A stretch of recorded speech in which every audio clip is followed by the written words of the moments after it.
this is the first of 4 sessions. So we really hope that this professional development opportunity gives you a deep community-based learning experience. So we want it to be very interactive, and we want you to kind of explore and discuss and share with each other and really talk about practical applications and concepts as they relate to teacher and staff well-being.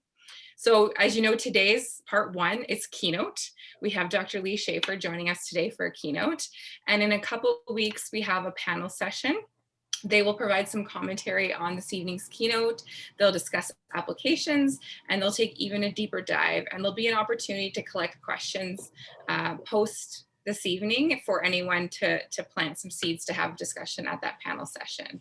Following that, we're going to have an implementation roundtable where we'll be kind of breaking out into groups and exploring themes that come out of these sessions, and even spend some time action planning. And then lastly, we're going to be doing proof and practice. So that's where we're going to ask you guys to be brave, share your experiences, whether that comes with successes or challenges, and kind of work with each other to start to build that community practice and troubleshoot and design solutions. So I really hope that this is the start of us building that community. Welcome everyone. And just to note, there's a reason that we didn't set the dates for the 3rd and 4th session, which is because we were hoping that once we're all here together, we could co-construct those dates together, because Adrian and I sitting in our office trying to guess what's the best time of day for people just wasn't working. So thank you guys for that grace. Finally, a big thank you to United Way Calgary and area for supporting this series, as well as EdCan Well at Work for supporting in some of the planning. Our work at Ever Schools is concerned with building capacity within school communities to nurture well-being.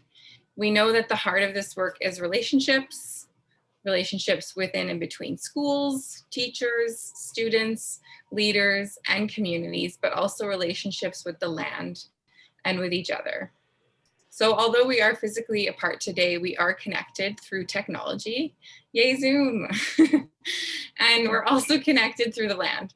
So with that, I'd like to open our session today by situating us in this shared space with each other and with the land. From the East Coast to the West Coast, we acknowledge the ancestral and unceded territories of all the Inuit, Métis, and First Nation peoples that call this land home, and who have been stewards of the landways and the waterways since time immemorial. I am a settler speaking to you today from Amiskwaci, Waskahigan, or Edmonton, on Treaty 6, which is the traditional and ancestral territory of the Cree, Dene, Blackfoot, Saulteaux, Nakota Sioux, and the Métis Nation of Alberta Regions 1, 2, 3, and 4. I know, however, since we already talked about it, that we have people joining us from all over Alberta, and even some people from out of the province. And I had the opportunity growing up in a military family to have the fortune of getting to be a visitor and a guest on so much of the beautiful lands across our country.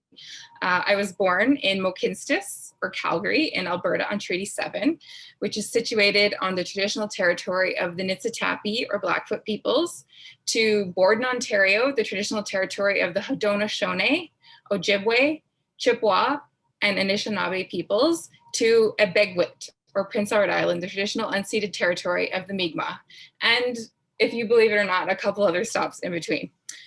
So much of my favorite memories and a part of my heart is still with each of these lands, from swimming in the Atlantic Ocean with my sisters as we camped every summer, to learning leadership skills with my high school classmates in Ontario's backyard. So thank you to the ancestors, elders, knowledge keepers, the land and water protectors, those of the past, the present, and those in the making today, for protecting our land and allowing us to build memories and relationships with each other. So thank you. Now I'm pleased to hand it over to Lee. So we're joined by Dr. Lee Schaefer, all the way from Montreal. Lee is an associate professor at McGill University in the Department of Kinesiology and Physical Education. His research is focused on teacher education and specifically looks at early career teacher sustainability.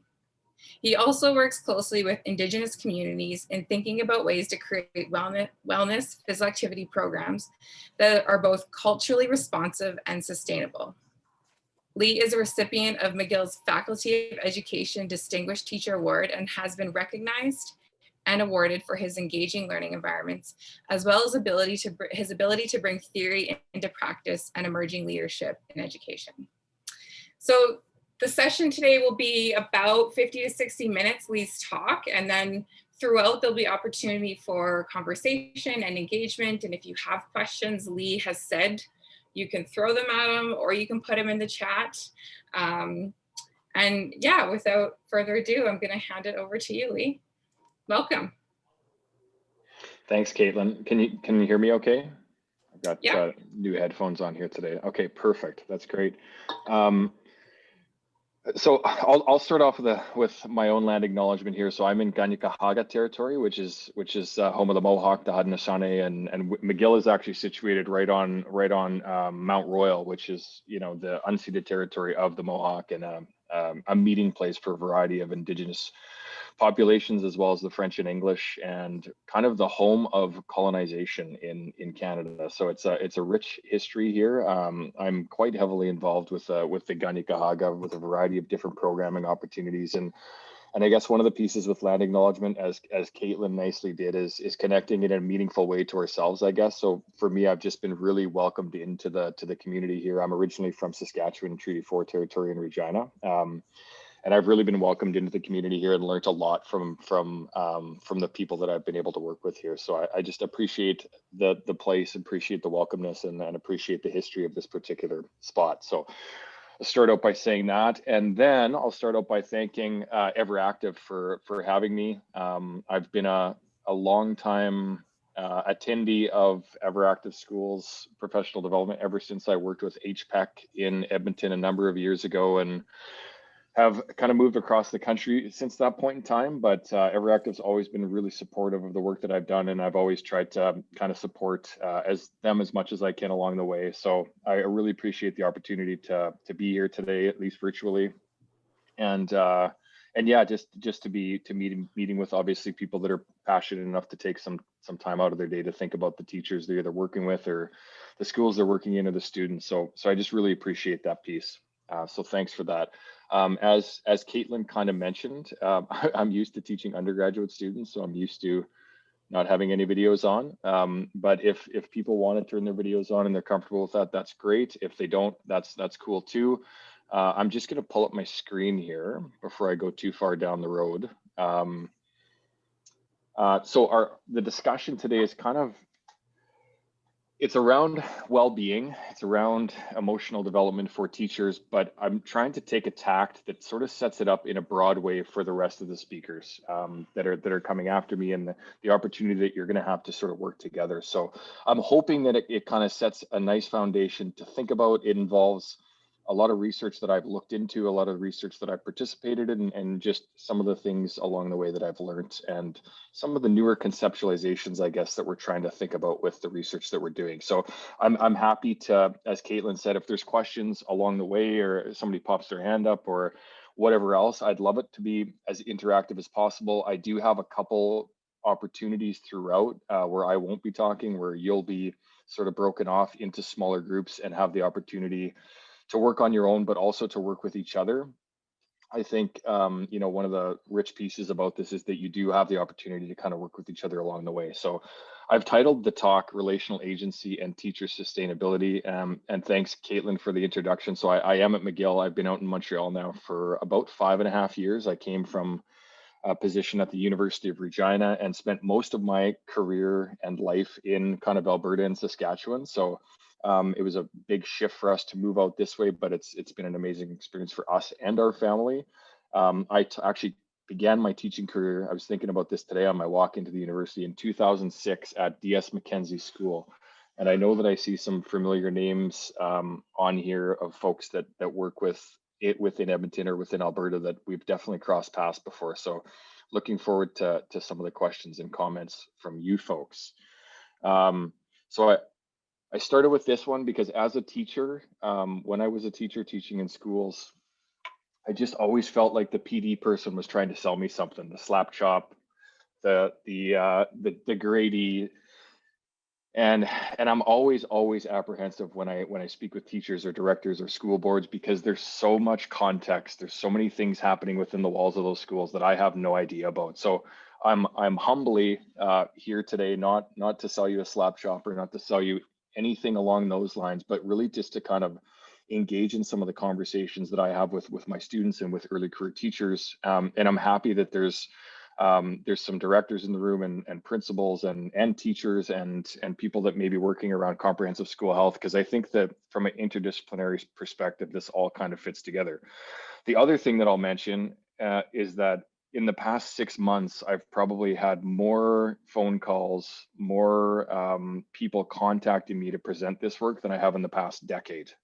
Obviously, because of the situation with COVID, and I've actually turned down the majority of these opportunities because of the fact that I didn't feel like it was authentic for me to talk about the work that I'd done previously in schools that weren't impacted by COVID. And so in conversations with Adrian and Caitlin, I was really reassured by the fact that this was a longitudinal opportunity for professional development. So this was just a way to kind of kick things off, to get things started and have people sort of maybe thinking about things differently or maybe the same way.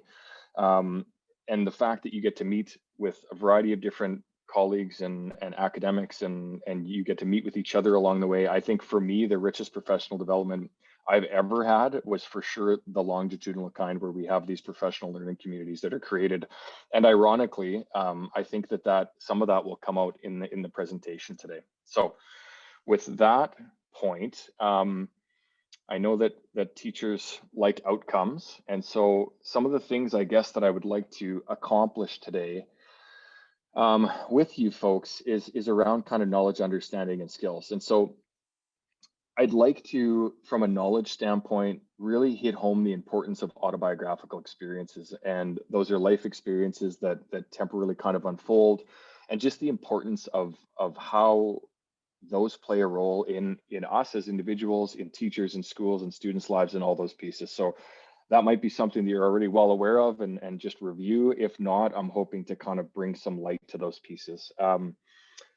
I'm going to talk a lot about sustainable moments and thinking about sustaining as opposed to retaining teachers, and I'll speak a little bit more about why I think that's important.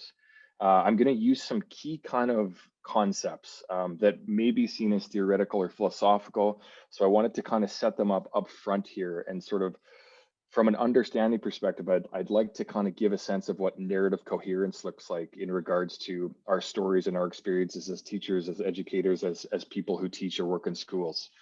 Another key kind of concept is this idea of relational agency, which I want to explore a little bit further. And then this notion of satisficing, which I love, which I'll talk about a little bit further. And then the skills piece, obviously impossible, to sort of build skills within a 45-minute session of someone talking to you.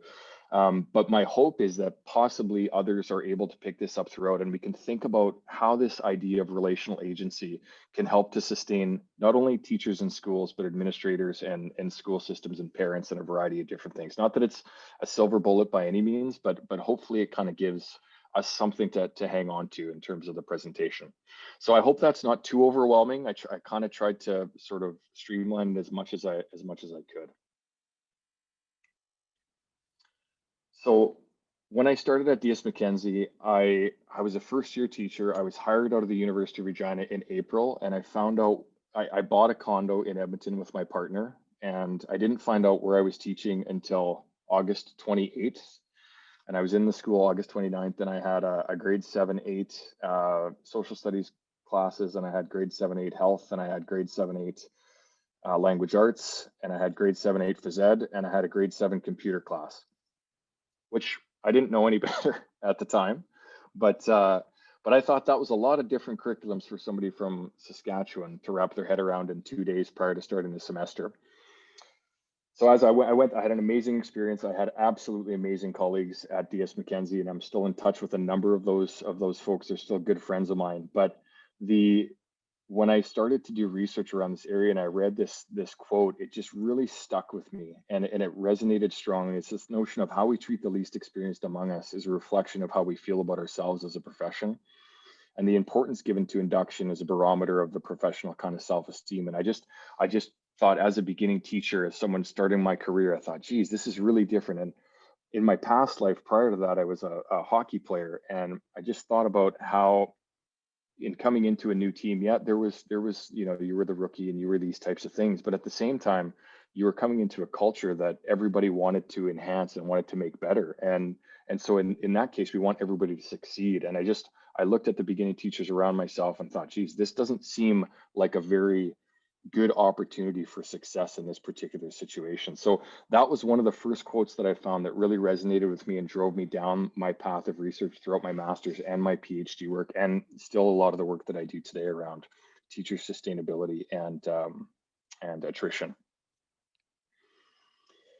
So your first exercise, and what we're going to do here, I know that some folks still have their cameras off, which is good, because I'm actually going to ask everybody just to turn their cameras off for 5 minutes. And what I'm going to ask you to do is you're going to grab a piece of paper, grab a pen, and I want you to map your journey. And part of this is an opportunity for you folks to get to know each other's journey along the way of where you were at. And Caitlin, you know, as she just in a very concise way, we now know she's traveled across the world, and her parents were involved in the military, and then she enjoys swimming in the Atlantic. We learned a whole bunch about her in that piece. So part of it is an opportunity for you to kind of get to know each other and your journeys into teaching, into being whatever role you're in at this particular point.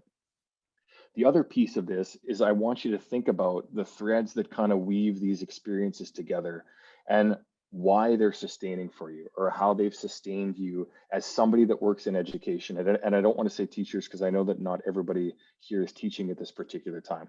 So I'm just going to give you 5 minutes. I'm going to turn off, you can turn off your video, or you can leave it on if you want, but and however you want to map it. Again, if we're together, I spend quite a bit more time with this. We do it creatively, we present to the group, but we don't have the time, and virtually not quite the opportunity to do it the same way. So just mapping out your journey, some of the key significant moments that have brought you to this particular time. So, and then I'm going to break you into smaller groups, probably 3 different groups, and I'm just going to ask you really briefly to share with each other those journeys. And I'm trying to slot this into about 10 minutes maximum, so kind of like 4 to 5 minutes of the creation of the map, and then 4 to 5 minutes of allowing everybody to share.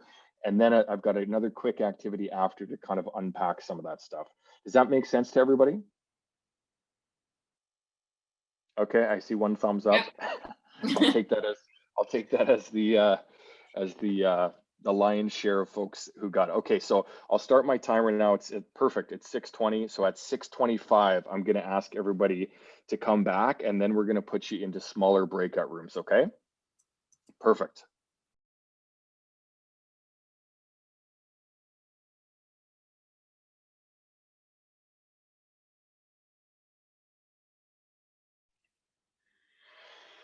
Okay, folks, so just leave your camera off for now. So what I'm going to do now is I'm going to separate you into breakout rooms. It'll be approximately 3 per group, and we'll try and pop into each group if we can.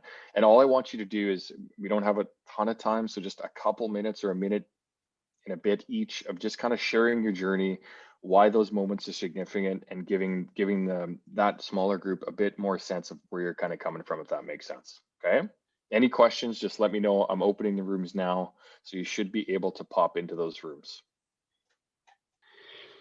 Welcome back, everybody. Everybody's had a chance. Okay, I'm just going to pull my screen up again here. Okay, so we are going to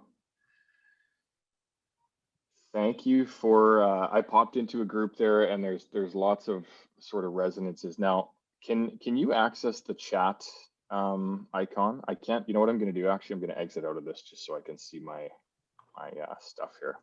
Yeah, we can all get on the chat. Okay, so if you go on the chat, so Adrian gave me this insight today. So he called it a waterfall, and so what we're going to do is you're gonna write a couple comments.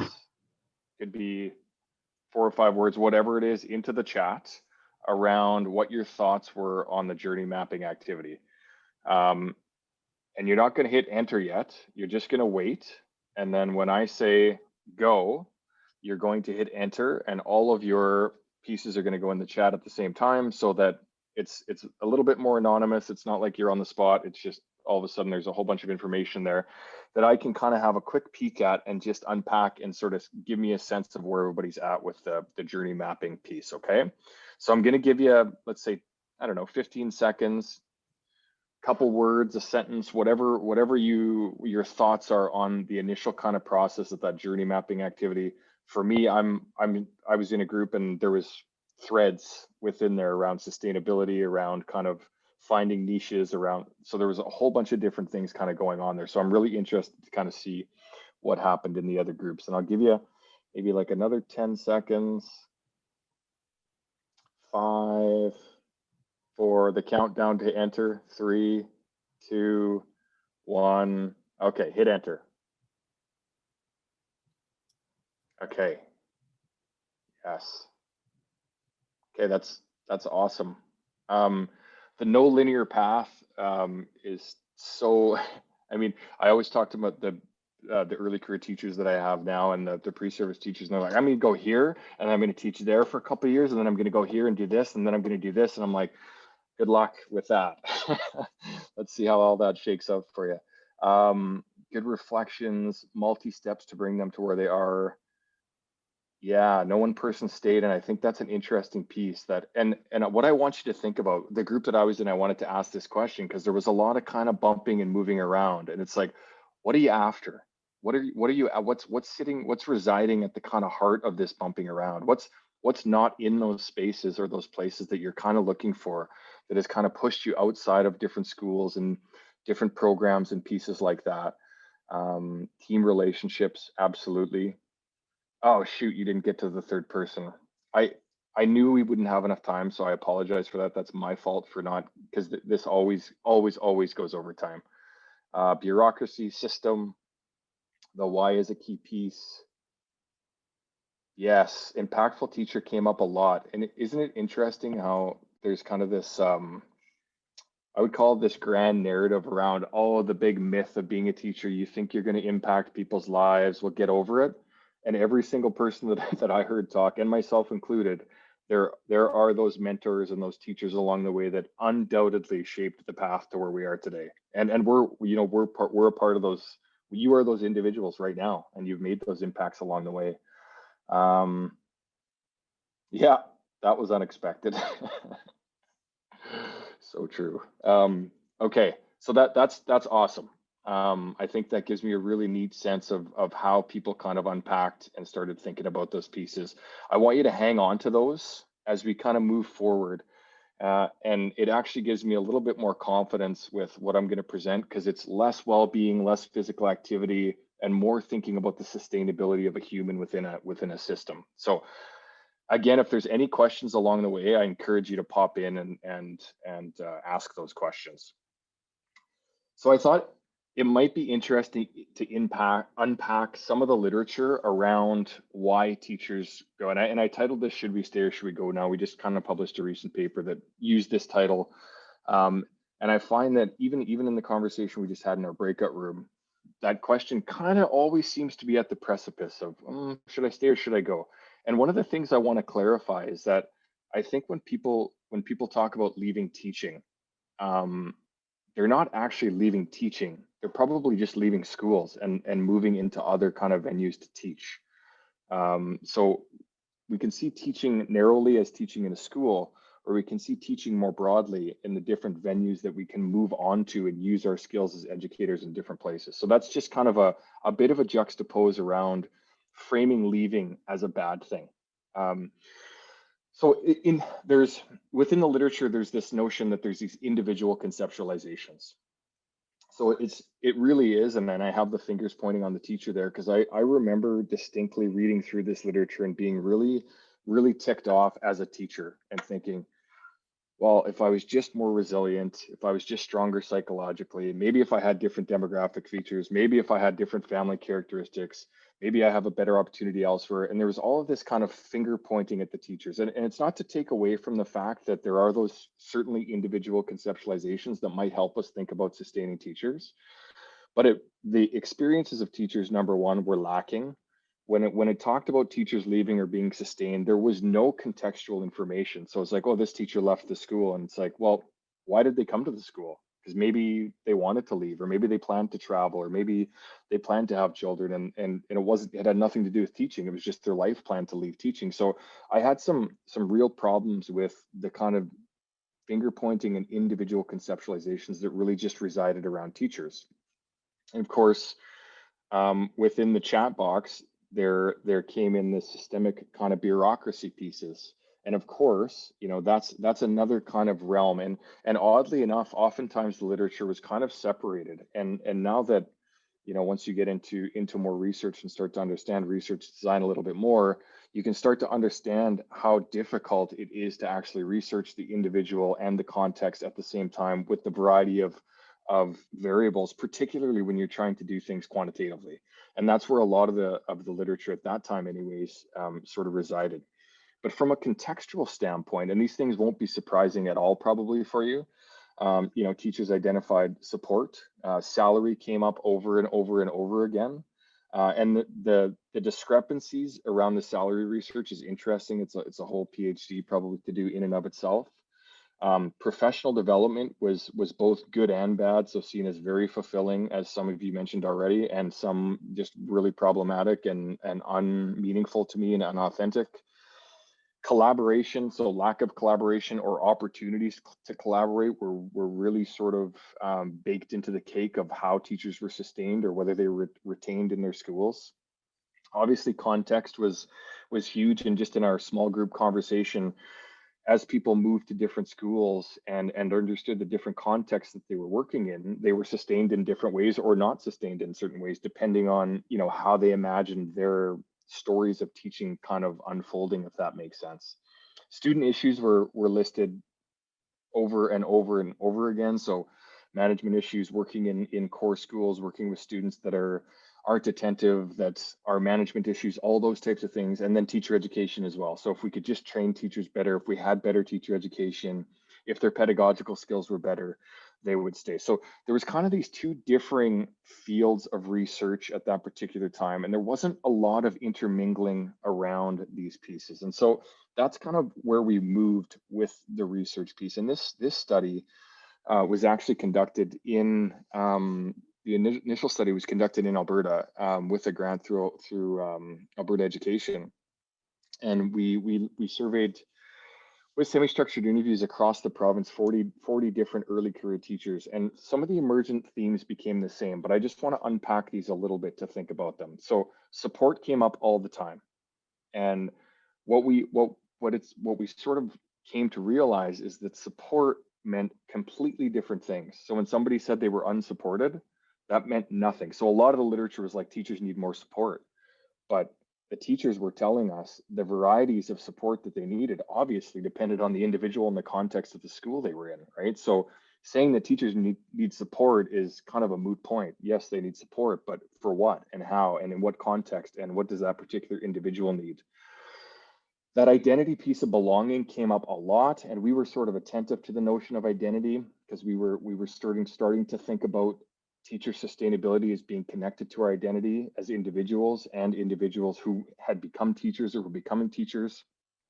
Tensions around contracts, I'm not sure if that came up in other discussions, but Adrian mentioned that you know, those tensions around contracts are a real deal. And sorry, I can't remember. Was it Lara mentioned that she was made redundant or around a contract, and I still remember 6 months into my teaching position, everything was growing great. I was spending numerous hours at the school. I was on a probationary contract, and the principal, we had a one-on-one. Everything's great, wonderful, you're doing outstanding, but you do know that no matter how good you do, you might not be able to teach at this school again. And it was a moment for me of probably being very privileged in my life in one sense, now that I reflect on it, but also that it was the first time I'd ever been in a situation where if I worked as hard as I could and did as good as I could in that particular situation, I wasn't going to be able to stay there. So those tensions around contracts were a huge sort of aspect for teachers being sustained, retained, or leaving. New teachers will do anything, and Adrian talked to that in our group. I don't know if that came up in other groups, but it's just do anything to get that permanent contract. And then oftentimes what we found is when they got the permanent contract, as was articulated in our group, it was like, oh, why did I want that permanent contract? So there was a lot of kind of discussion around those pieces as well. Obviously tensions around a balanced life. So, and that kind of fits into the bottom piece around struggles around not letting teaching consume them. So there was this notion that teaching became their life. They didn't have time or the ability to do anything else because of the amount of time spent on teaching. And then the last piece, the question that came up was, can I keep doing this? And that's where the kind of, should I stay or should I go now piece kind of came from. I'm just going to check the chat here. Is there a question there, Caitlin? Okay. I know Lena was just letting you know it's Lena. And she agreed. She agreed that surplus is a big thing. Well, and the beginning the teachers in Quebec, it's worse than it was in Alberta, at least when I was there, and it was in Saskatchewan when I was there. Like it's like 7-8 years to get a permanent contract at a school that you want to teach in. So it's just, I mean, it's back to that initial quote, that kind of like how we treat the least experienced among us is really important to think about. So are there any questions about those pieces at this point? Because that's kind of like a download of a whole bunch of research around why teachers stay and why teachers go. Just wondering if there's any questions or comments around that piece at this point.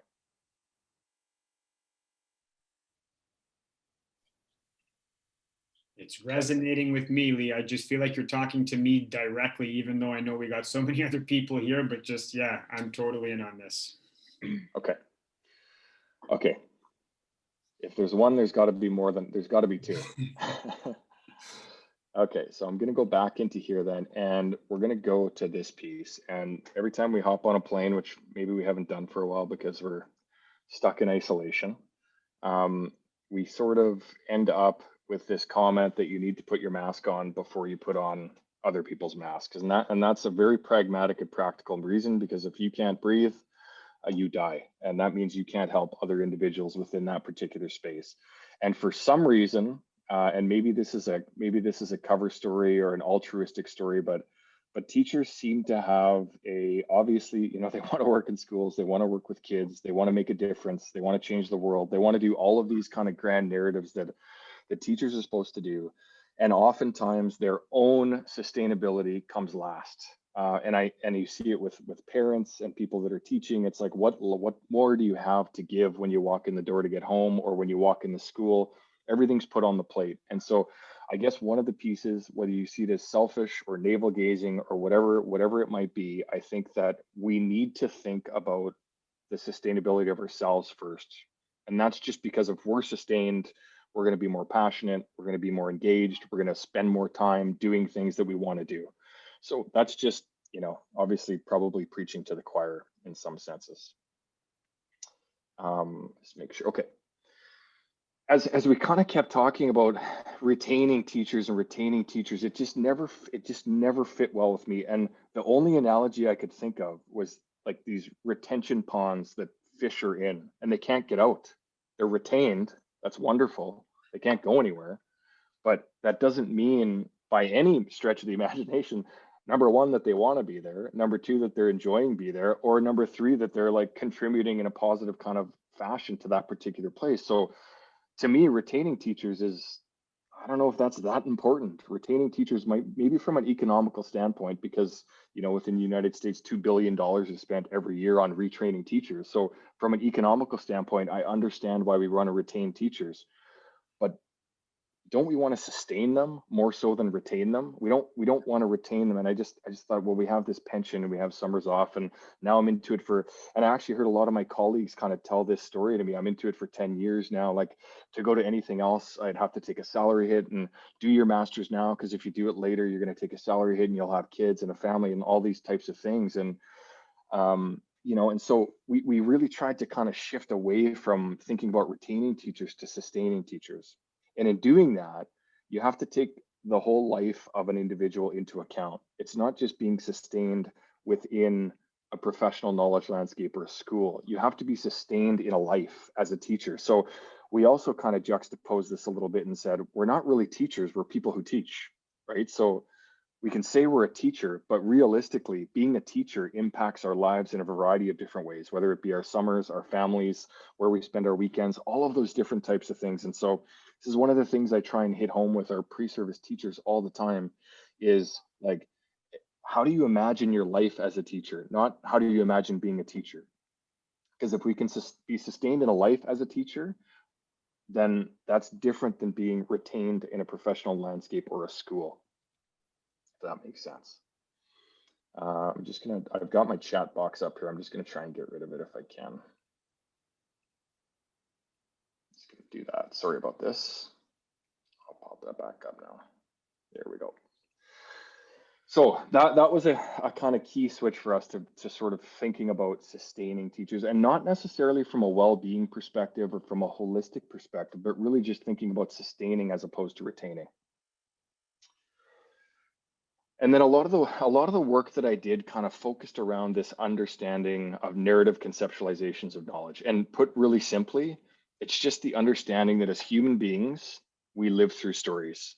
We tell stories, you know, history, go back as far as you want. And people told stories about who they were, and people told stories about who they were, and they told stories, and they told their children stories, and they passed on history through stories. So stories are hugely important to us as individuals. And when we conceptualize this, and those folks working in psychology or other areas may say, you know, they may take a different tact at looking at identity, but how we conceptualized it is this kind of narrative conception of identity, that we have stories to live by, and that we live by those stories. And that was, as we're entering into teaching or we're entering into careers, we're telling a story about who we're going to be as teachers, and about how we're going to teach, and about how we're going to impact kids. And I often use this activity with my students, and we don't have time for it today necessarily, but I get them to close their eyes, and I get them to think. Sometimes I use the funeral if it's a really unengaged class, but oftentimes I'll use the retirement, and it's like you're sitting in the crowd, and your colleagues are up there talking about you as a teacher, and your students are up there talking about you as a teacher. What are the stories that they would tell? What are the stories you want them to tell?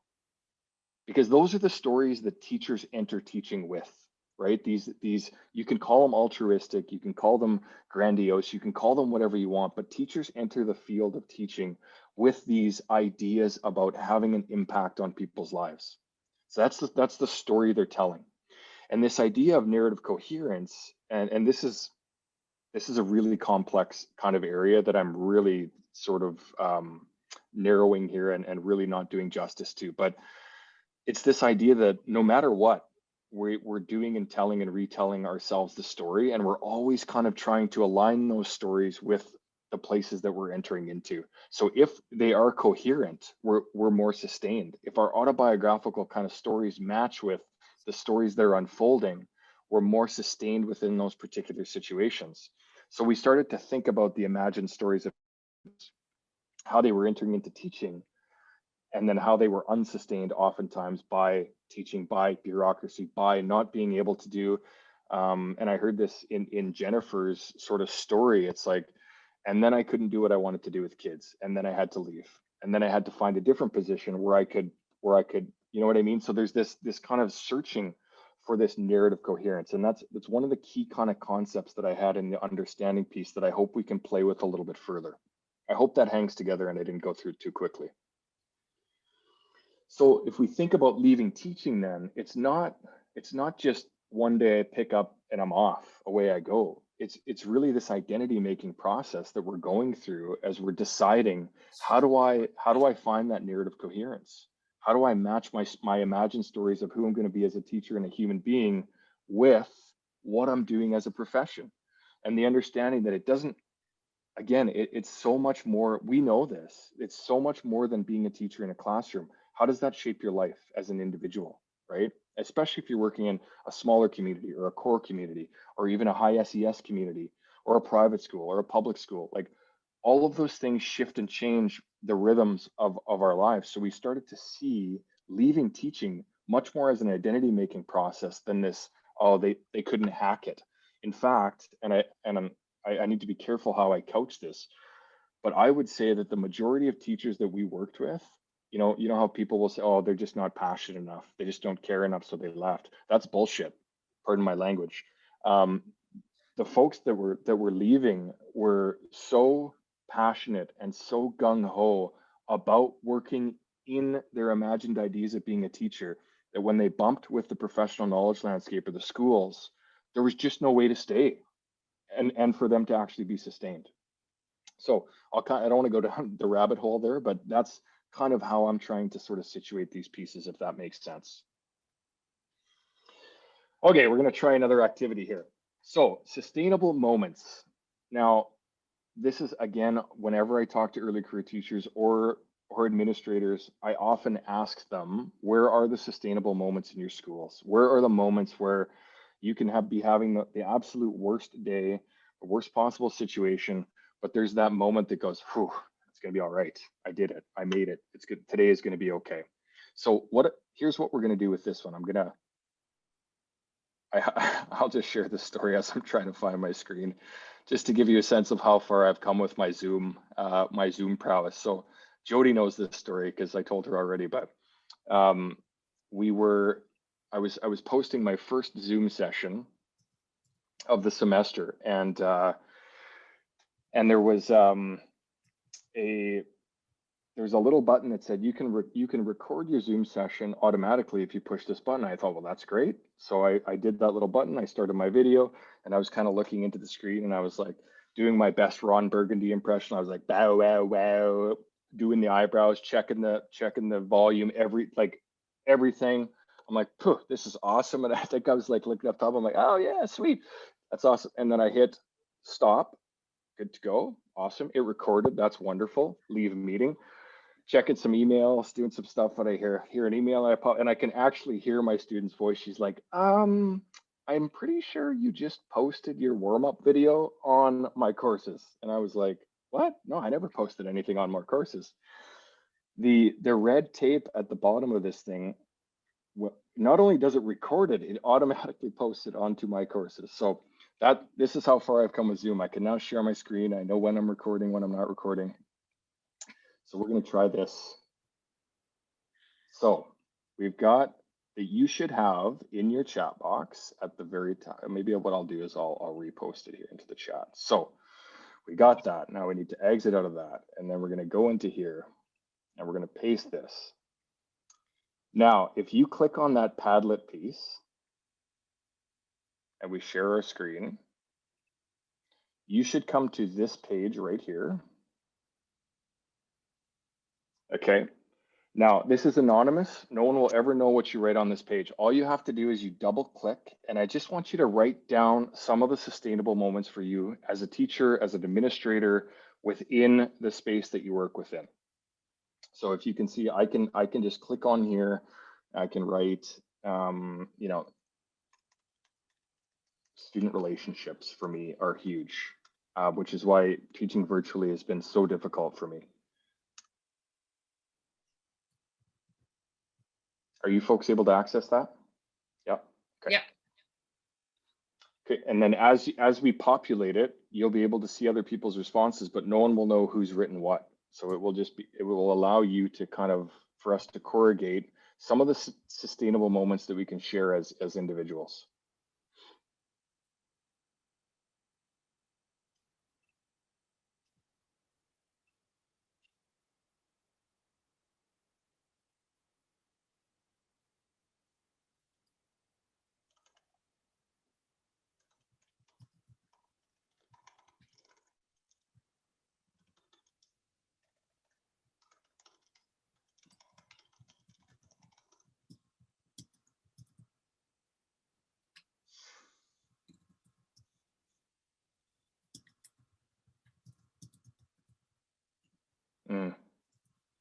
Awesome.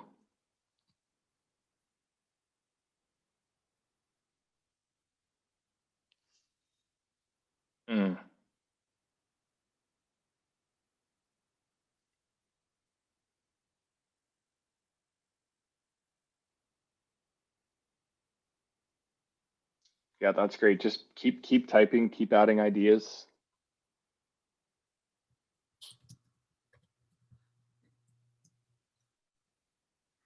Just as you're typing, I actually, I don't know if anybody knows Dan Gorgachuk, but he was a teacher I taught with at DS Mackenzie School. He's been with Edmonton Public for ages. And I got a text message from him probably 6 months ago with a picture of a student that I identified as a kid I taught in grade 8.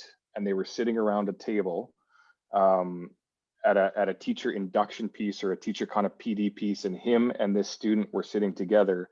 And the student shared a story about having me as a teacher in grade 8, and that's why he became a teacher. And he sent me that message with him and this kid. And I just, you know, some of these things that you're typing in here, like the aha moments and the kind of relationships built with students and families, friendships and fun, so important to our sustainability. And I guess one of the things with early career teachers too, and I don't know how many early career teachers are here, but you often don't see the kind of the payback until down the road. It's not very often a grade 7 student's like, oh my God, you changed my life. Like that doesn't happen that often. I'm seeing relationships, collaboration, co-planning. Yeah, music, connecting with students and families, co-planning lessons, going for a run with teacher colleagues at the end of the day, nice. Field trips, always fun. Working with team to plan and create something. Yeah, positive feedback. We all want that, right? Yeah, co-teaching. I resonate with the taking outside piece, and one of the conversations that came up, Jennifer, I don't know if you know Grant McManus, but he was talking in our PhD Canada board meeting about just how, from a physical education perspective, although things have been really difficult, there's actually been some massive headway made in terms of creating more inclusive environments for students because of the outdoor opportunities and because of the move away from kind of traditional sports and activities within classrooms and schools. Wow, this is awesome. Yeah. Yeah, I recognize that the student who comes to see you, that seeks you out throughout the day, and sometimes at inopportune times and too regularly, but you've made a difference and impacted somebody. Okay, hearing from students years later. So I'm just gonna stop the share there, and I'm gonna come back to the slides. And I want to thank you folks for kind of populating that piece. I appreciate that, and I'm noting the time here, and I don't know if people have to run at a certain time, but I'm not gonna rush, but I'm gonna move things forward here. So this is one of the pieces, I guess, from a sustainability standpoint. I've come across this term called satisficing, and my partner would agree that I'm a great satisficer. And this is, instead of putting the maximum exertion toward attaining the ideal outcome, satisficing focuses on pragmatic effort when confronted with tasks. This is because aiming for the optimal solution may necessitate a needless expenditure of time, energy, and resources. And this is actually investor language. So language that kind of fits into investor type pieces. So if you kind of put it into context, it's kind of interesting. Yes, good point, Lena. I'm just peeking at the chat here, noticing that a lot of those pieces, the virtual pieces, or the aspects that are sustaining, have been taken away by the virtual piece, and I 100% concur with that from a university professor standpoint. Those interactions in the hallways with students or conversations with students is extremely tough to lose, for sure. Sorry, I'm just redoing that there. Okay. So the reason that I love this is because I think that we need to, as administrators, as directors, as teachers, as human beings, there's so many things to do as teachers. There's so many things going on. And this connects back to those sustainable moment pieces that you just mentioned. How do we spend our time sacrificing perhaps the things that don't allow us to be sustained? And I know there's emergent things that have to be done. So I'm not saying get rid of report cards and parent teacher interviews and all of the things that don't sustain me as a teacher.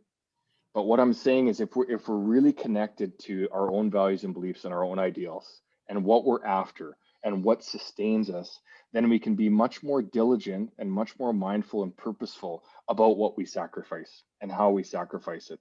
And I'll use in my own example as an early career teacher. I never would have used this language at the time, but I had 7 different curriculums, and I'm not playing the martyr here. I had 7 different curriculums. The first couple of weeks were amazing. I was building relationships with students, and then the marking started to pile up, and then the planning started to pile up, and then I literally couldn't even like fit the handouts and textbooks in my classroom in a manageable way. And I didn't know what to do. And what I don't know why, but what I did was I went home and I reflected on those moments that sustained me through the day. What was most enjoyable? And it was the relationships with the students, which is cliche, I know. But it was the relationships with the students. It was noticing that I was making a difference in kids' lives, whether it was in the classroom, outside the classroom, on the field, in the gymnasium space, wherever it was. And if I walked out of the school that day and looked back at my desk, and there was 100 papers to mark, I was okay to leave and know that I made a difference in a couple different students' lives. And to me, that's satisfying. And now, absolutely, the marking still had to get done. We still had to do the report cards, and all of those things still had to happen. But you're able to sort of sacrifice the things that can wait for putting the mask on first and sustaining ourselves as individuals. And it's not a selfish thing. It's not saying just go do what you want to do because that's what's going to sustain you as a teacher. That's not kind of what it's meant to be, but you have to understand those autobiographical experiences and sustainable moments to actually be able to sacrifice things in a methodical way, as opposed to just surviving and grabbing the next thing off your desk and doing it. So that's another kind of one of those key concepts that I hope there's some understanding to. Now, when we get into thinking about agency, and this is kind of where the research has moved us now. So agency is the capacity to identify the goals at which one's directing one's actions to evaluate whether one has been successful. So I use Taylor's work because that's who Edwards draws on, who is the slide that I'm going to show next. But this idea, I think, of the goals that we're after and being able to evaluate whether or not we've been successful allows us to be agentic in those situations. And I think that oftentimes for teachers, maybe for administrators, maybe for directors, the goals are so out there and not connected to who we are as individuals that it becomes really hard to figure out if we've been successful or not in terms of kind of meeting those goals and outcomes. And how much do they actually resonate, going back to that narrative coherence, with the stories that brought us into teaching, with the stories that brought us into people who teach.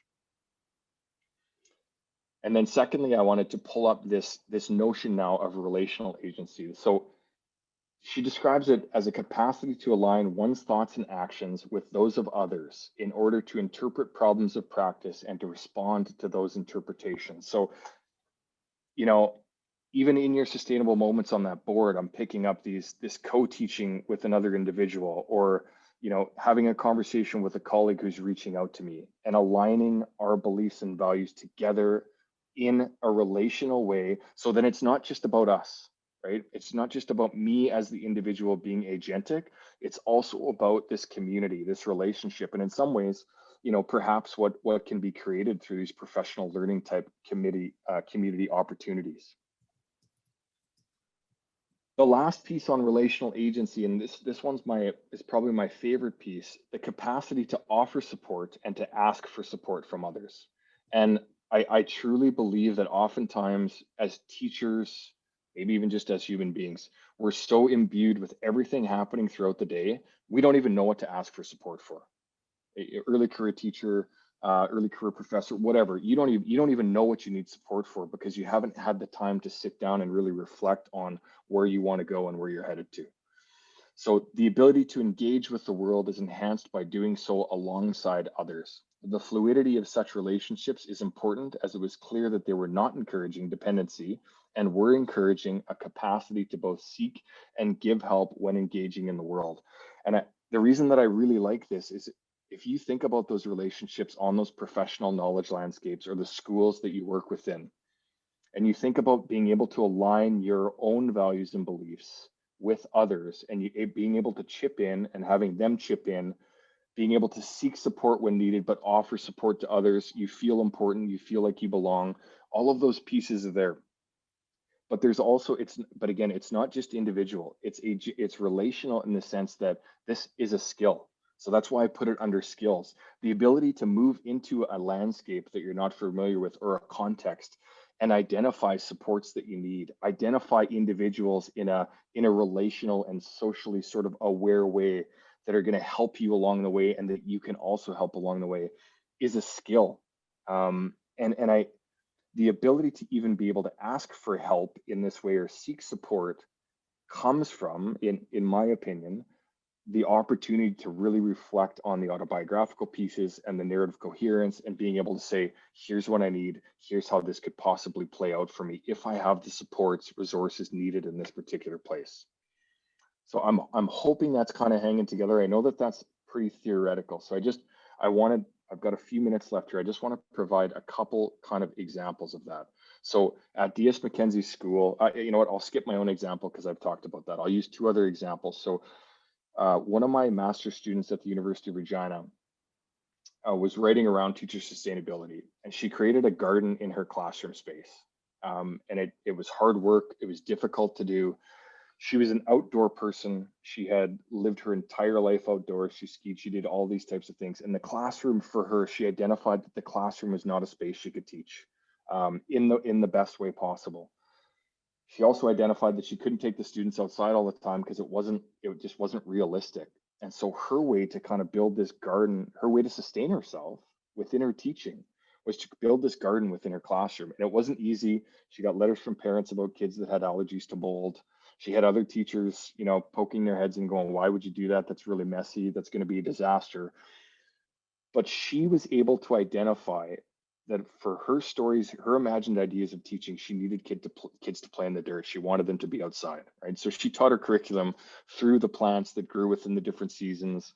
She taught mathematics, she taught science, she taught all of those things through this garden in her classroom. And it was the most sustaining experience she'd had as a teacher. So that's one kind of example of her identifying what she needed, where she was sustained, and then going after it and kind of creating that within her classroom space. More recent example, this outdoor kindergarten program, which another one of my master's students was studying up in Listigouche, which is a northern community here in Quebec. There's a couple Indigenous educators there that started an outdoor kindergarten program. Every afternoon, the kids go outside. And when we asked them why they created it, their words were because it's sustaining.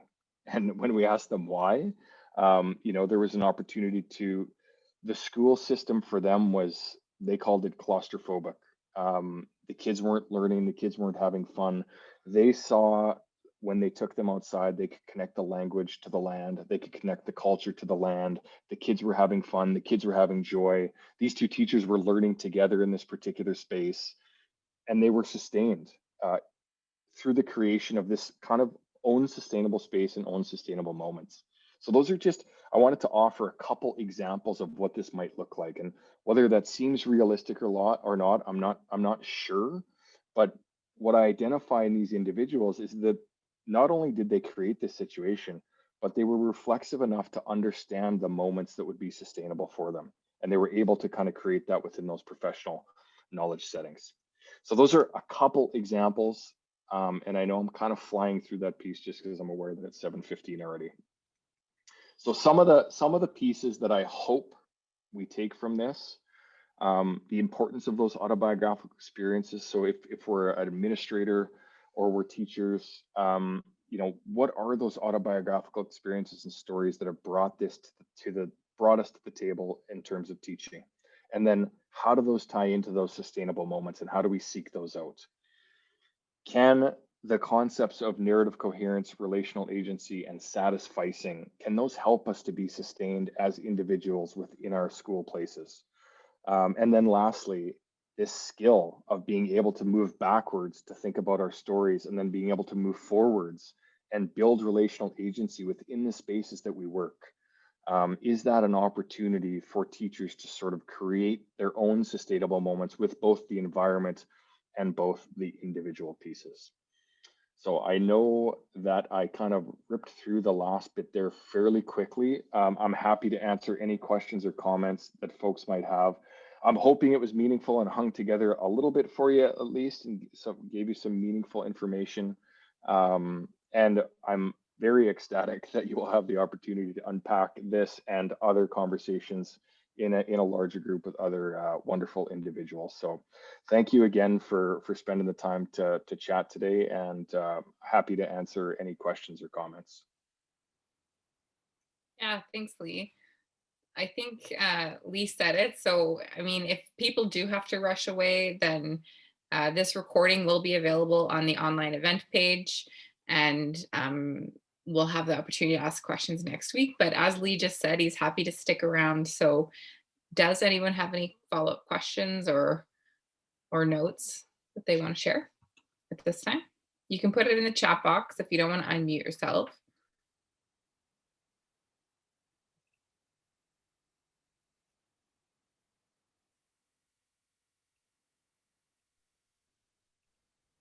Okay, there, we shared that. Perfect. I unmuted just to say thank you for that, Oh. because I know when it's so hard in the virtual space when Yes, you're speaking and everybody else is just so silent. Yes. But we're all, I know, thinking that, yeah, it was really helpful. And Thanks, Gail. yeah, I appreciate that. thanks. Thank you. I'll just say thanks, Lee. The one thing that really stuck with me is when you said earlier that when we think about leaving teaching, that we're not really leaving teaching, but maybe it's just that we're leaving a school and we're going on to different types of educative experiences. I think that kindness and that reassurance and that messaging that we need to have within ourselves to embrace that spirit and not feel like I'm giving up or the system broke me and like now I'm going in a different direction. I found those words very compassionate, and just I took them very personally. So thank you very much for providing that perspective. Mm. Yeah, and one of the really interesting things to that point, Adrian, is I think there was a lot of guilt and a lot of like, I set out to do this. This is what I wanted to do, and now I can't do it. And but a lot of the people that we were working with, particularly moved on to become physical therapists, or they moved into social work situations or psychology or master's situations. What we sort of tried to unpack is that the essence of what they were trying to do as teachers in these other landscapes, they were able to sort of fulfill a little bit more congruently with the stories they were telling. And I know that, people that want to keep teachers in schools, it's like, okay, that's great, but we want to keep our teachers and we want them to be sustained in this particular place, which I get 100%. But yeah, the physical therapists and the social workers that we've talked to, and the folks that even have moved into, careers in business, they're seen as the teacher and the pedagogy person that's running the team building stuff and all these other types of things. And it's like, the skills that we have as educators, as people that work with students on a daily basis, as people that are constantly satisficing and having to deal with like those skills in another vein are hugely valuable. So I appreciate that, and I'm glad that it's helpful in some ways to think about what leaving looks like. Leaving for now, anyways. Thanks, Lee. I just wanted to mention a couple of things. First of all, I love the analogy about putting your oxygen mask on first. I think we're doing a huge initiative in Winnipeg around staff wellness, and we've put big bucks into it, and we're really trying to take care of everybody from our custodian to our superintendent. So that one to me really resonates. Sustaining teachers in all aspects of life, not just in their classroom. And I have to tell you, I'm going to use your waterfall chat activity tomorrow in my class, so thanks for that one. That's Adrian. That's the knowledge translation. Adrian taught me today. Thanks, Adrian. I'd love to take credit, but it worked great. It was outstanding. Can't take any credit. Thank you, Jennifer. I appreciate that. Thanks. And I think I have a question. Yep. No, finish your sentence. Oh, I was just gonna say, even if the staff don't necessarily partake in that wellness piece, I think the understanding that the folks that are in charge, or the folks that are pulling the strings, so to speak, see it as important for their staff to be well, I think that in and of itself is probably enough for teachers to go, oh my goodness, like, you know, I'm willing to go to bat for those folks if they care about my well-being and myself as a teacher outside of the school. So Yeah, and that's been our message. You know, we know you are our frontline workers and we have your backs. Like that's, you know, Yeah. we're being that you know, direct about the message that we're giving. And you're right, not everybody uptakes on the PD that we're offering or the activities, but I think they got the message too. Yeah, that's amazing. Awesome. Jody, you had a question there? So my question was, in saying no to those other opportunities, why say yes to this one? Why say yes to coming to my talk? No. Yet you agreeing to do this talk. Like you Why did had I say mentioned it? earlier that you'd been asked Oh, several times yeah. to speak, but you didn't feel Mhm. that it was okay. So what made this experience different? So I mean, number one is that Everactive Schools I've worked with Everactive Schools and I have a lot of respect for the work that they do. And I know that the way that they reach out and how they engage with community is quite a bit different than a lot of other organizations. And so even Caitlin and Adrian had a pretty good sense of who might come and who might show up and where the teachers might be from and all those types of things. So that was one piece.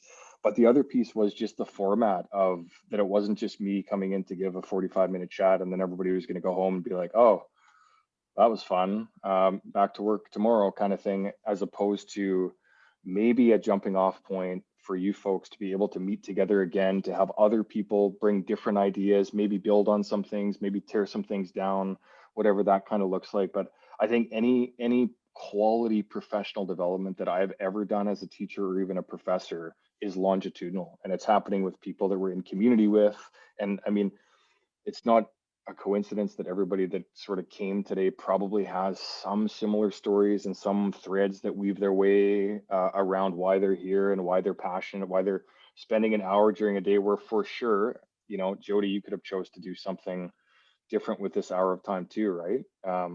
So yeah, those are the major reasons. But so Everactive and just the format of it, I think is really, I don't know, it's a really thoughtful way to think about professional development. And I think it took me off the hook a little bit to be like, okay, if I really screw up, there's 3 more sessions. It's going to be fine. So thanks for that question, Jody. I appreciate that. Thank you. Yeah. Awesome. No one else has put any questions in. Catherine mentioned that she loved the satisficing.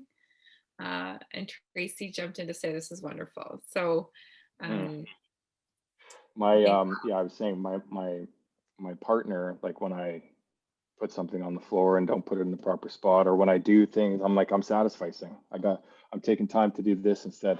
It doesn't always go as planned. But no, I honestly do think like, I think it's a skill, and I think we have to become really good at it as teachers. And I do think it comes back to that reflexive, you know, Jody said she needs some time to think about it and unpack it. It's like, we oftentimes don't have the chance to even stop and go, why am I doing this? Like, what is it that got me into this? And am I still chasing after the actions that I take on a daily basis? Do they actually still align with where I'm at today? And one of my favorite quotes is from Elder Bob Cardinal at Enoch Creation. And I had no idea what he was talking about at the time, but he said, the longest journey you'll ever take is from your head to your heart. And I completely get that now, that, you know, like aligning your heart, aligning your values and goals with your professional practice and your daily actions is really hard to do, especially when you're working within systems that might not value the same things, or that say they value them, but they don't. You know, hey, balance your life. Can you actually just take this, and this, and we're gonna have to take your prep away, and then we're gonna have to, like, there's a message there, but it's not actually fulfilling the actions that you're trying to sort of work out. So I'm glad that kind of resonated with you, Catherine. And it's I think it's such an important piece. Yeah. Yeah, and Tracy said it's a survival mechanism, which is 100%. But surviving is different than sustaining ourselves, I think. I thought it was really interesting when you talked about the retaining, because I mean, I don't know what other professions are, or if they're having these similar conversations, but I think it's good that we're having these conversations, because coming from, as you all know, a military family with two parents who work for the federal government and a partner who works in construction, um, you know, they might get to the retaining, like what are the pensions and the vacation packages? Yeah. How can we keep these people here as long, because no one will want to abandon that pension that we've been giving them. But I don't know that they're talking, well, I know for a fact construction is not talking about any of this stuff. So I think we probably all deserve a pat on the back that we're having these conversations. Yeah, no, I think it's such a, I won't go on because I know we're over time, but the whole self-determination theory, and then Daniel Pink kind of picking it up in a pop psychology way, but that autonomy over choice, autonomy over the task, autonomy over how we do the task, and autonomy over who we do the task with and when we do it. It's like, you know, how do we create that's how we, so it's this idea that we don't need pointy sticks and carrots to be sustained or retained. What we need is to be motivated. And he uses a great example of I don't know if anybody's ever heard of Microsoft's encyclopedia, but it never got off the ground. They spent millions of dollars, but I'm sure everybody's heard of Wikipedia, which is, you know, it's a website that people populate in their own time with the people they want to and the own topics that they want to, because they're motivated to do so. So, you know, so it's just that it's thinking, and again, from a psychological, I know there's folks that come from more of a psychology background than I am that might be able to speak more articulate about the self-determination theory and sort of the roles that plays. But I appreciate that. I think it is an important conversation, and I just think, do we want a whole bunch of people retained if they're not sustained? Yeah. What does that teaching look like, right? So it probably looks a lot like complacency. yeah, yes. Well, and I mean, the reason I started my master's, I had some great colleagues at DS Mackenzie that were like, just do it, man. Start now, because the open as many doors as you can, because we're kind of stuck here. Like, they've been there 10 years and they liked what they did, but it was like they were retained. They had no other options of other things to do. So it is an important thing to think about. Awesome. Well, Lee, thank you so much for spending your evening with us, and for everyone who's still sticking around. Yes. For those who are still stuck around, I will be sending a survey link out in the next 24 hours, and this recording will go onto the online event page. So it will be available to anyone who wasn't able to make it here live, or to anyone who was here live and wants to check back in. So thanks again, Lee, and you're welcome to come to the panel session if you want to spend another evening with us. But we'll leave that up to you. Okay. I just saw Joyce's message there. No worries, Joyce. We will catch up. Thanks again, Caitlin and Adrian, for organizing and for thinking about me for this chat. I enjoyed it, and yeah, I'm happy to kind of keep involved. So thanks for having me. Thanks again, everybody, for taking your time. I appreciate it. All the great questions and comments. Thanks, everyone. Have a wonderful Wednesday evening. Wednesday. Feels like Friday. Thanks. See you. Bye, Thanks everyone. again, folks.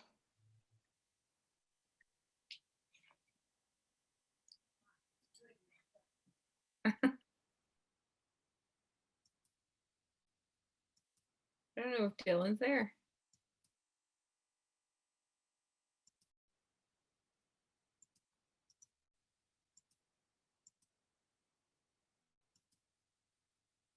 There we go. How do you think that went?